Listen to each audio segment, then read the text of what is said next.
I'm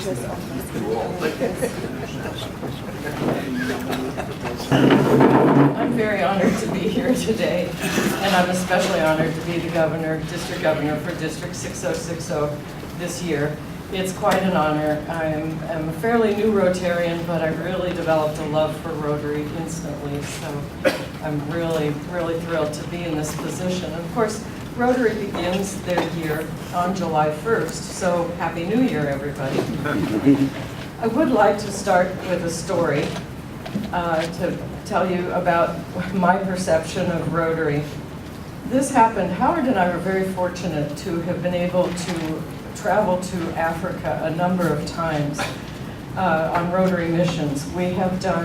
We've put mosquito netting in orphanages, we've put in a great number of water wells, and we have immunized children against polio.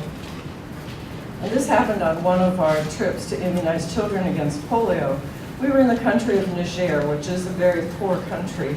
In fact, it's the poorest country according to the UN Developmental Index. It's a sub-Saharan nation. It's right on the edge of the desert. Part of it is in the desert. It's a real tough place to live. But when we would go there, the Americans who were helping to immunize weren't really there because they needed our hands. We were there because we drew crowds. And we drew crowds because most of the people in these villages had never seen white-skinned people. And they came out to see us, and then we immunized their children.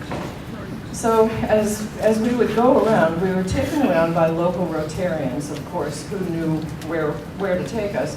And we would walk into a village, and the local Rotarians would ask to meet with the village elders. And then there would be a kind of a formal exchange where obviously they were asking permission to immunize the children. But it was conducted in Hausa, which is a language I don't understand or speak. So I was always just kind of standing on the back of the edge of the group and watching what was going on, waiting for it to end. And it was always very hot and sunny. And we were always joined by many children staring at us, wondering who on earth these people were. But on this particular day, as I was standing there, suddenly I felt a weight on the side of my leg. And I looked down, and there was a little boy who couldn't have been more than 3 years old, who had just wandered up and leaned on my leg. Well, I'm a mom, I knew what to do, so I reached down and began rubbing his head. Just gave him a nice little head rub. It was really all I could reach on him. And the more I rubbed, the more he leaned on me. He put his arm around my leg, and I kept rubbing. We stood like that for several minutes. It really was fun. But then it was time to go immunize, of course. They finished their formalities, so I patted his head a couple times, and then I straightened up, and as I did so, he stepped back and looked up. He had no idea whose leg he was leaning on. The children there think we're ghosts. There was a look of utter horror on his face, and I knew he was thinking, I just leaned on a ghost. But then, he looked confused, and I knew what the confusion in his mind was. Yeah, she's a ghost, but she was kind of nice to me, and I don't think I'm hurt. So he looked confused for a little bit, and then he gave me just a tiny little smile before he dashed off to be with the other children. I carry that story in my heart because for me that's the story of Rotary. That little boy and I never asked each other about our religion, our politics, our ethnicity. Poor kid never even checked out the color of my skin. He simply communicated to me that he needed something. He needed to be comforted, and I gave it to him. And that's what Rotary does all over the world, day after day after day. That's what makes us tick. Rotary is first and foremost a grassroots organization. Rotary is about all of you. It's not about Rotary International. It's not about me. I'm up in the fine print there someplace. Even Derek, his print's getting a little fine there. We have to watch him. Rotary operates the way it operates because everything we do arises out of the communities where the Rotarians live. And that's what makes us so important to this world. We don't tell people what they need, we ask. We ask community leaders like you who know, and that makes all the difference. So each year, we elect a new president of Rotary International, and our president this year is Ron Burton, who's from Norman, Oklahoma. He's a great guy. He's very genuine and very sweet and extremely smart, and he's going to be a great president for us. And each year, the president selects a motto or theme that he would like for us to think about as we go through our Rotary year. Ron's motto is Engage Rotary, Change Lives. And you'll see there are some pins with that on the table. Please take one. If you don't have enough, let me know. But whenever there's a new group of governors coming in each year, all of the governors from the world, so there are about 542 of us now, gather in California to be trained. I know from the way I handled the microphone, you're surprised that I'm trained, but I am. And so we were with Ron on the last day, and Ron said to us, now you go out and make sure all of the Rotarians in your district are engaged. Well, I look around a group like this. I know what you do for your community. I can't think of anyone more engaged than you all are. You are engaged Rotarians. What on earth can I say to you about engagement? Well, I decided that where I belong in this picture is I would like to share with you some of the things that Rotary is doing kind of in the big picture world, because sometimes we get so involved in our community, we don't know exactly what's happening out there in the big picture. So I thought I would share some of that with you. Of course, when we talk about Rotary in big picture, we're talking about Polio Plus. We really are this close. When we started in the 1980s, there were 1,000 children coming down with polio every day in this world. Last year, all year, there were 223 children who got sick with polio. We have made a tremendous difference. And we have some pretty amazing partners in this effort. We have the World Health Organization, we have the Centers for Disease Control, UNICEF, and of course the Bill and Melinda Gates Foundation. You can't get much more impressive than those organizations. But everyone in those organizations will tell you this could not have been done without Rotary. And the reason for that is that we are a grassroots organization. Howard and I, Howard's my husband there, he's immunizing, and we learned this firsthand when we went out to immunize. Even though that's a fun picture, I really want you to concentrate on the mom in that picture. Think about that mom for a minute. This woman took her very most precious possession, her child, and she brought that baby to us, who were strangers, and not just strangers, but strange looking. And she said, here is my child, put something in his mouth. That is an incredible act of trust. How could a parent do that? Well, this was what was happening during the days that we were immunizing. There were about 40 million children who got immunized, which means there were 40 million mothers who had the trust to let this happen to their children. And it's not us that she trusted, it's Rotary. Rotary is her friends, her neighbors, her community leaders. And if Rotary said it was okay to put that in her child's mouth, that was good enough for her. That's what makes us so important to this world. Now, as we've worked on immunizing, we've had some really remarkable successes. And I think it's something we don't celebrate enough. We're all about, let's get to the end, let's get to the end. But along the way, there have been some great things happening. One is the physicians from all these organizations will tell you, we have set the science of creating and delivering vaccines ahead by decades, if not a century. There has been so much research that has been poured into getting exactly the right polio vaccine into exactly the right population at the right time, that whenever any of those organizations goes back to create a vaccine for another disease, they'll be way ahead of where they would have been without this polio effort.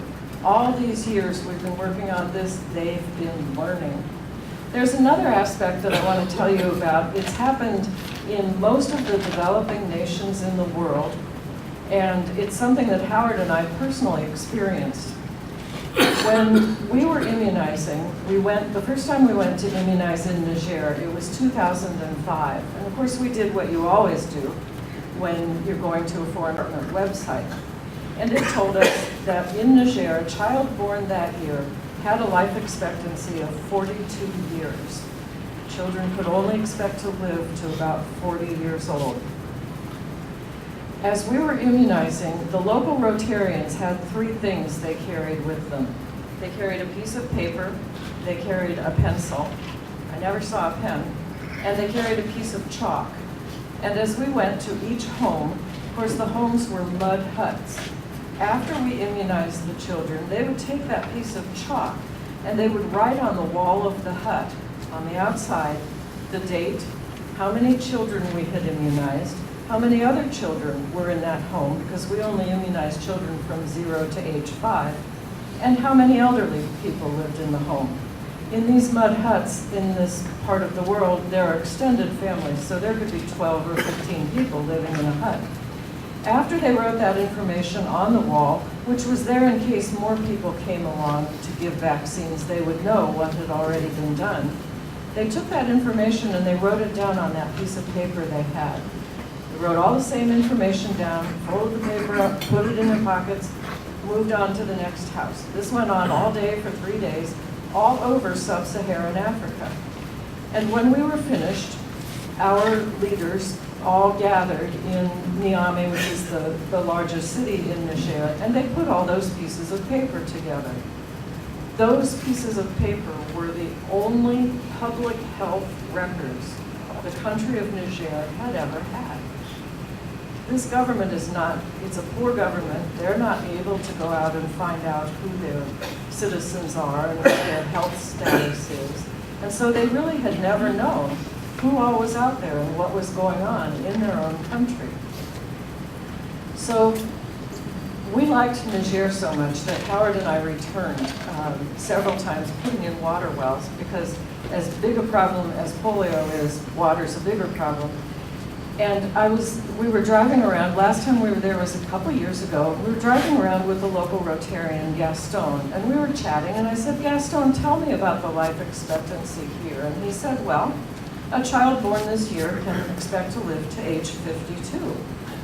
And I said, Gaston, are you sure about that number? Because we looked this up just the last time we were here, and it was 42. And he said, oh yes.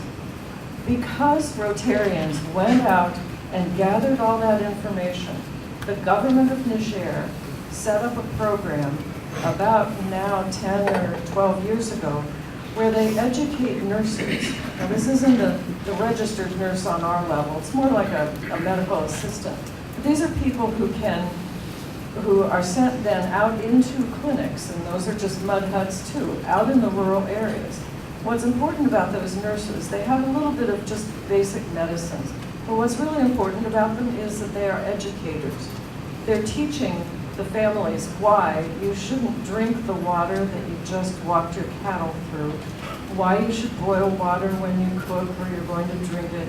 And they also teach them how to recognize when a family member is so sick that they really need to start walking that 5 or 10 miles to the nearest town so they can get medical help for them. And because of that effort, the average life expectancy in the country of Niger went up 10 years. And that's purely because of Rotary. And it's not something we set out to do. It's nothing we thought we were doing. It simply happened because we were there and we cared enough to go home to home to home and find out about those people.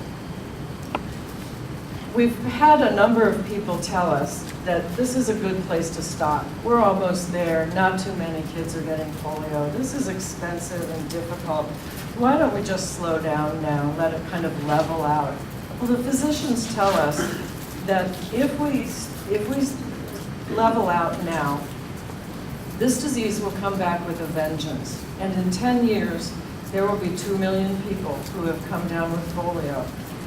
And that's the life of an individual who has polio in these countries. They're called crawlers because that's all they can do. They crawl down the street and beg. And there isn't a Rotarian in the world who would consign any more people to that life than absolutely necessary. So we are pushing on to the end. We have a new motto, End Polio Now. You've probably seen it. And what they tell us is this phase of our work is energizing and shaming. Now, I thought shaming was a word I would never hear in conjunction with Rotary. Excuse me. So I asked about that. And the physician from the World Health Organization that I spoke to said, well, here's the answer. Epidemiologically, we can end polio tomorrow. We have the right vaccines, we can do it. Logistically, we can end polio tomorrow. Rotarians have been everywhere. We've rappelled off cliffs, not me personally. We've canoed down snaky rivers. We've been everywhere, immunizing children. Those aren't the barriers. The only barrier left is political. We need to get the leaders of those 3 countries where this disease still exists to understand that this is too important to the world. They must get their citizens immunized. Those 3 countries are Nigeria, Afghanistan, and Pakistan. In recent months, about the last 2 months, we've also had an upsurge of polio in Somalia, and that came about because of all the movement of refugees. So in addition to making sure the leaders of those 3 countries get on board, we need to make sure our own leaders and the leaders all over the world don't lose sight of the fact that missiles in Syria might be important today, but those children's lives are much more important and will continue to be so. So we really are in a position of shaming them, of saying, look what Rotary has done for these children, now you get on board and get it finished. So that's our job now. It's estimated that we will see the final case of polio in 2014 or 2015. After that, we continue to immunize for a while to make sure it's gone. And so it's probably about a 6-year effort that we have facing us now. If you recall, the Bill and Melinda Gates Foundation a few years ago challenged us to raise $200 million. And if we did that, they would match it. They gave us a deadline, and we beat their deadline by about 4.5 months. They were pretty amazed, but they've come back and said, okay, we will match donations from Rotary, from individuals, from Rotary clubs, from Rotary districts at the rate of $2 to every $1 that you donate, up to $35 million this year and for the next 5 years. That's what we need to get this disease gone. So this is a great time to support Polio Plus, and it's a very important time. We need to remember, it's the grassroots aspect of Rotary that has made this effort work. Now, this is a really wonderful success story, but I want to tell you about something else that Rotary is doing that I think is kind of one of their best kept secrets. Rotary is creating peace in the world. Okay, that wasn't news. That's what Rotary is about, peace through understanding, right? We all know that. We send people on group study exchange teams, we send ambassadorial scholars, we bring in youth exchange students. We're creating understanding between 2 cultures so that those cultures can never really hate each other. That's how we create peace. But Rotary wasn't satisfied with that. So about 7 years ago, they set up a program. They have created a curriculum for a master's degree in peace building and conflict resolution. And those are offered at 6 universities throughout the world. The curriculum is set by Rotary, and then the university kind of tweaks it to fit into their own curriculum, but it's our program. We support the individuals who go there, and we send, all of the students that we send have already demonstrated that they want to dedicate their lives to helping other people. To date, we have graduated 800 people from this program. 800 people walking around in this world dedicating their lives to peace, and Rotary taught them. These are incredible people. If you ever get a chance to meet one, you definitely want to. I want to tell you about just a couple of them. Path Heng is from Cambodia. Path Heng was a child during the overrun of Cambodia by the Khmer Rouge. They devastated Cambodia. It was a terrible time in that country. People were driven out of their land. They were killed. Millions of people were killed. It was horrible. Path Heng was 10 years old, and he saw his parents killed. And then the Khmer Rouge made him work for them. He had to tend cows. And one day, being a 10-year-old, he let a cow wander off. To punish him, they tied him to a tree that was infested with biting ants, and they left him there for 2 days. And somehow out of that awful childhood came this man who's dedicated his life to peace in Cambodia. He attended our program at University of North Carolina, Duke, and he is back in Cambodia. His job there now is resolving land disputes. One thing we don't think about when there's a refugee situation, all those people got driven off of their land, but other people moved in. Now, it's several generations later, there are basically 2 families that are saying, that's my ancestral land. And basically, they're both right. So how do you solve a thing like that? Well, I have no idea, but Path Heng does, and he does it every day for his countrymen. The young woman in the middle there is Susan Steigent. She grew up in Toronto, Canada. As far as I know, her childhood had no biting ants. It was a pretty ordinary childhood. She just grew up someone really dedicated to peace. She's at work in this picture after having received a degree from University of Queensland, Australia. And she's working for a US aid organization. And in that picture, she's in Darfur. Of course, now it is South Sudan. And Susan's job there, Susan is writing the Constitution for the country of South Sudan. Rotary trained the individual who's creating the Constitution for a brand new nation in this world. Miho Kishitani is the short woman there. She's from Japan. She worked for an aid organization out of Japan called Winds of Peace. And she was assigned when Saddam Hussein drove the Kurds out. And the way she tells the story is she was working there and she was helping. She knew she was solving day-to-day problems, but she also knew she wasn't solving the underlying problems. She heard about our program. She attended the University of Bradford, England, and when she went back, she says, now I am solving the real issues. I'm creating peaceful, harmonious communities and helping these people build their own lives back. And that's all thanks to Rotary. And I just turned it off, sorry. I wish I could tell you that those 800 people have eliminated war, but I can't. This is the Lord's Resistance Army attacking. The Lord's Resistance Army is a rebel group that grew up in Uganda shortly after Idi Amin was deposed.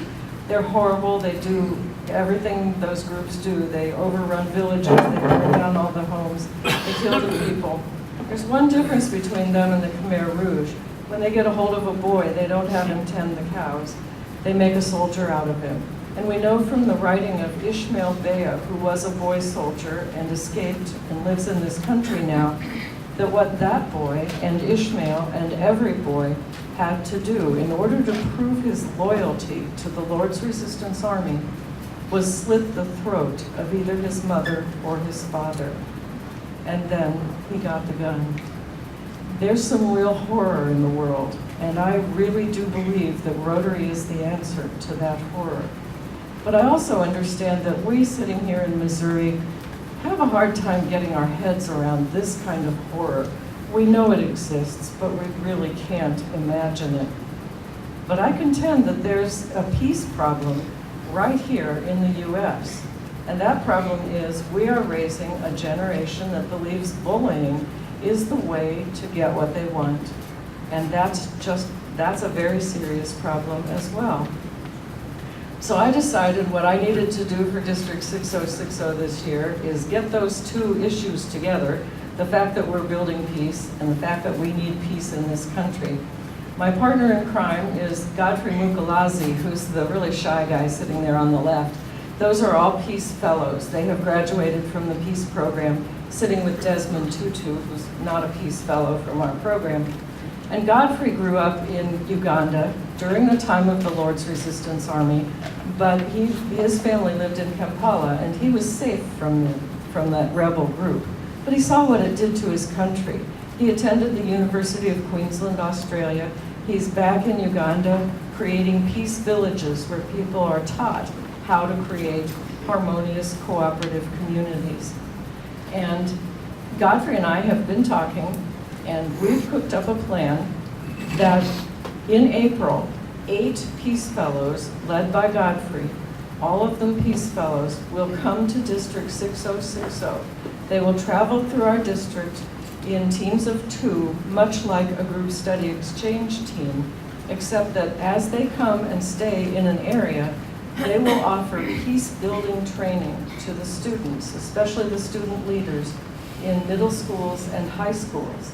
And then in the evenings, they will do programs for community members, parents, administrators, teachers, about how to recognize the seeds of conflict, how to avoid conflict, how to deal with it if it happens, and how to build peace. At the end of that 3-week approximately tour that they'll have here in District 6060, all 8 of them will be featured at our district conference this year. It's going to be a remarkable experience. They're going to give us lessons on how they go about mediating and creating peace. I'm really hoping someone teaches me how they solve those land disputes, because I'm really curious about that. I urge you to come. It'll be April 25th and 26th at the Washington University campus, and it will just be wonderful. To have a 5-minute conversation with one of these individuals will make you so proud to be a Rotarian. You'll bust something, your buttons. So there are 2, I just want to leave you with one thought. There are 2 parts to this theme. Engage Rotary, change lives.